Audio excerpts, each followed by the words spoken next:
Half of them have been shot. Half of them have been assaulted.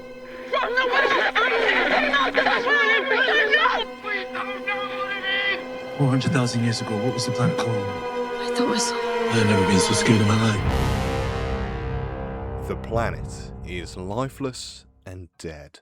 Radiation covering this rock, making it uninhabitable for all life forms. So why did an entire mining colony suddenly go silent, losing all contact to anyone off-world? After the Doctor and Belinda find the next location to use the Vindicator, they find themselves thrust into an established mission heading down to this planet to investigate, where despite them getting immediately what they need, with the TARDIS left on their ship, they must leave with the team, who don't get extracted for another few hours. I know you all know where this video is going, but I'm going to do it like this, for dramatic purposes. This is an excellently crafted, isolating scenario for the episode. The grey nature of the planet makes it feel apocalyptic, and it really does feel barren. It reminds me a lot of Hadley's Hope in Aliens. The cinematography is great, the little moment of the Doctor calming Belinda as they fall is really nice. A nice little moment between the two amongst a very stressful opening, and allows the pace to slow down just a little bit, and through that is able to move the focus from getting back to Earth to right here, right now. The futuristic platoon of troops is pretty well realised, even though I don't massively care for any of them. You can kind of tell the high number of bodies are there purely to be taken out. But they don't know that, so they continue into the complex. It is in disarray.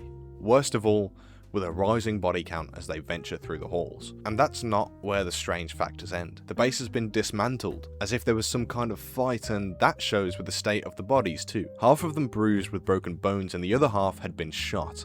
And to top it off, all of the mirrors were broken. This is a very interesting setup to the episode, and the set design of the base is incredibly atmospheric, and I think Gatwa gives a top performance throughout. It's one of those episodes where we see his mind ticking the entire time. We see him trying to put the pieces together, but they just never fit. What makes it even more confusing is the then found sole survivor, Alice. This is where most of the episode takes place, in this big room, and I love it. This huge circular room with armed soldiers in there, and one innocent woman left amongst devastation, who we immediately see is terrified. Rose Ayling Ellis gives an outstanding performance. She's actually deaf in real life, and she packs so much emotion behind her eyes, and when it comes to the forefront she still hits just as hard. Whatever took place here has left her truly shaken, and I like that it's woven into the character effectively. They handled the prejudice that a deaf person always has to deal with in any time and place. We see the anxiousness from a lot of the squad, and even the Doctor telling Belinda to be careful of her, and Alice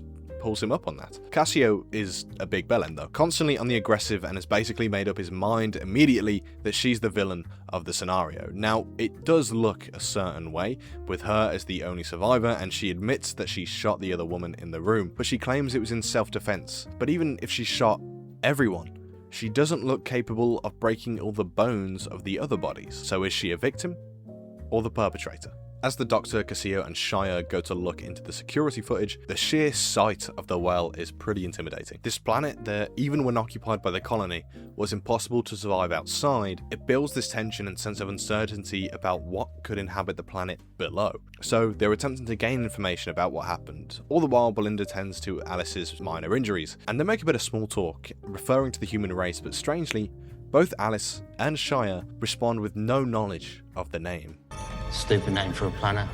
Despite the fact this is more linked to the overarching plot of the season, it's organically integrated into this episode and its characters. With Belinda's need to get home, the complete unawareness of the human race and Earth adds horror to this episode. So, as Belinda and the rest of the team sit with Alice, she sees something in this big, empty room. Something that doesn't quite make sense. Something that she catches in a moment in the corner of her eye. So impossible that she reiterates to everyone and herself that she couldn't have seen anything. From a logical standpoint, she couldn't have. An alien planet, an anxious situation, her mind is playing tricks. Shadows can move in such scenarios.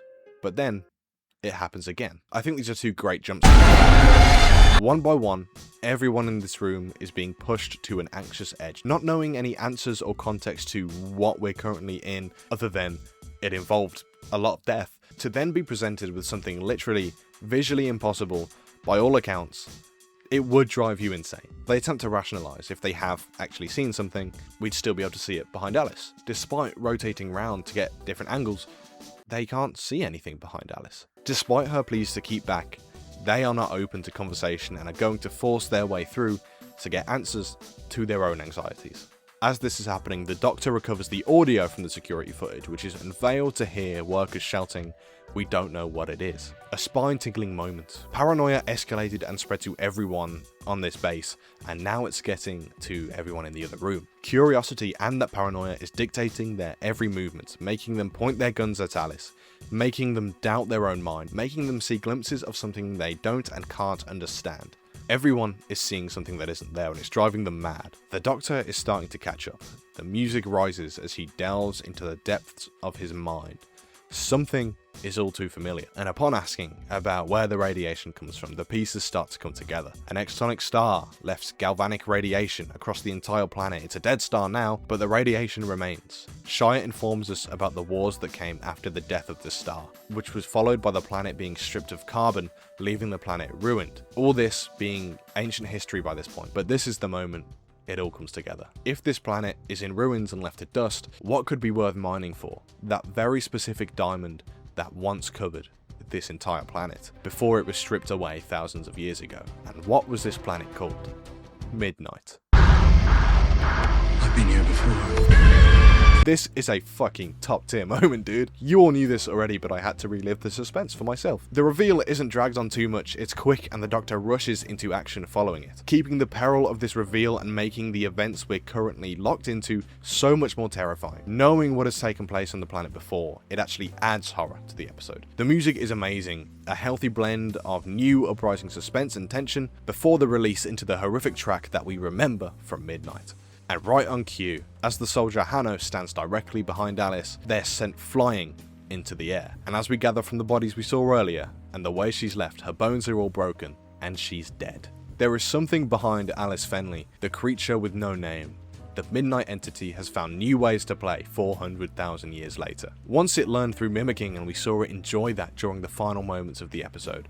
Back in Midnight, we saw it adapt so quickly and gain so much power within about 20 minutes. Who knows what this creature could have learned and adapted to within 400,000 years, and not even just that, but it's been on this base on Alice's back for 15 days. It has found a new way to create a physical form, or the illusion of that at least, to cause paranoia and get into the heads of people in whole new ways.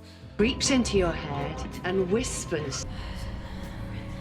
To keep itself safe, it cannot be seen, so the mirrors are broken and anyone stood directly behind the entity's occupant is killed instantly. I think this is such a cool concept and so effectively brought to life in the episode. The clock kills at midnight. I love it. So now we have a bit of a standoff, and I both appreciate parts of this as well as where I think the episode falls a bit flat. Tensions are rising because no one wants any more lives lost, and Alice is the only potential cause from the perspective of these guys, because by all logic, whatever they think they're seeing can't be there. As it used our weaknesses against us before with imitation, it does the same here, but visually, and results in Cassio going on a whole ass killing spree. A pretty infuriating character that is the perfect individual for the entity. In defiance and confusion, he continues rotating around the room, leading to multiple deaths before Shire finally turns Alice against Cassio, ending the massacre. What follows is an excellent interaction between the Doctor and the entity. This is one of Nshuti's standout moments as the Doctor, in my opinion. The fear in approaching this thing and feeling its presence, and so swiftly turning into confidence and excitement, he does amazingly. He balances all of the emotions so well. I love the moment when it tells the Doctor his name as well, calling back to Midnight and how it was once in his head, but also we know this is the Doctor's darkest secret. There's something so haunting about a creature that is so malevolent, yet knows you inside and out, literally. That was part of what was so scary about Midnight. It took your speech, it took your personality. It's not as fulfilling as I think it could be though. To me, it seemed as if the entity had passed into the Doctor, with his line delivery reminiscent of Tennant when he got possessed, way back when. The staggered speech, and it gave me goosebumps. I thought it had happened again, but I guess it was just a fake out, and the Doctor is able to work with Shire to shoot the pipes, forcing the creature to see its reflection in the water, letting go of Alice.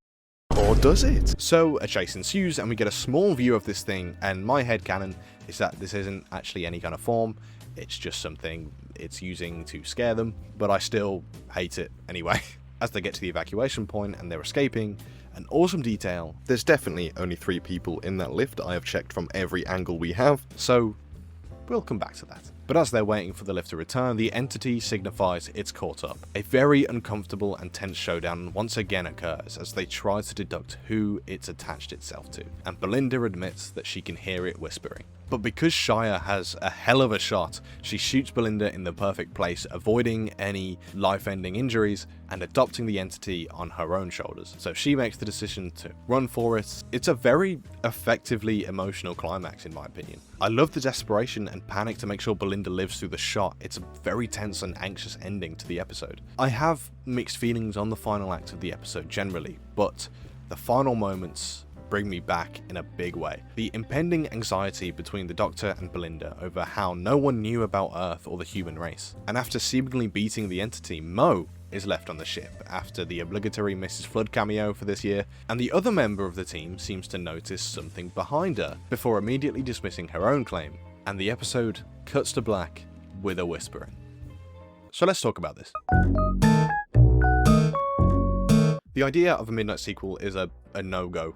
Generally. That episode is basically perfect in every sense, and because of the fact we had so little answers. I'd say to watch my last video on it, but for my own personal moral reasons, I've taken that video down, but don't worry, we will come back and we will discuss Midnight at a later date, and we'll have a bigger and better video essay for you guys. But anyway, back to the actual episode. Earlier in the year, before season 2 started airing, there were rumours of this. I had heavy doubts at first, but the closer we got to the episode, the more I heard, and the more my gut was warning me that this was going to happen. And pretty early into the episode, I had my confirmation. I remember watching the episode the morning on iPlayer, and I was picking up all the little lines about the radiation, and the general structure of the base and the cinematography just gave a bigger scale feeling of what Midnight did. And that kind of encapsulates what this episode is overall. Similarly to how Flesh and Stone followed up Blink, it does the transition from Alien to Aliens. More action orientated, and overall, I think it works. Against all odds, I enjoy and really like The Well. I think the setup is near perfect, and the atmosphere and mystery throughout is great. The unknown events of this mining colony, presumably caused by something discovered in The Well, is an excellently Doctor Who concept. So the big thing and the main concern about doing something like this is, are we going to ruin the horror of that initial episode? Are we going to find out more about this entity and it's going to lessen that original episode? That's the last thing you want to do. And the more I think about it, every decision Alice makes is in favour of the entity getting off the planet. I think she has likely been dead this entire time, or if not dead, used without her really knowing. I don't think she's sinister in any way. I think she's genuinely desperate to get home. But just little things don't add up. She knows what's happened on the base, but she doesn't tell the troops anything. So I think it makes the most sense that she's being controlled in the same way as the likes of Sky, but it can just do it better now. So by the end, rather than there being two separate entities, I believe this one has learned how to replicate itself.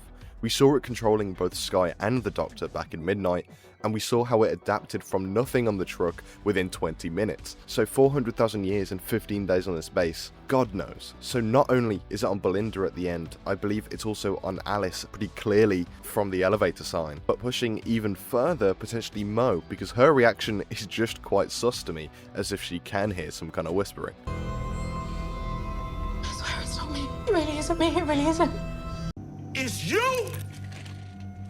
It's you! I hate the idea of them defeating this thing at all, because then it really does destroy the Midnight episode. But that final scene brings it back for me. The implication that this entity, one way or another, has got off the planet, the thing that we have been told and can figure out is the worst case scenario, has happened. I genuinely love that final scene, and now I want more. I want to see this followed up in a final installment to a trilogy. You've come this far now, and the idea of this thing ripping chaos across the universe could result in a huge stakes horror finale. My pitch would be follow it up with something like Wild Blue Yonder.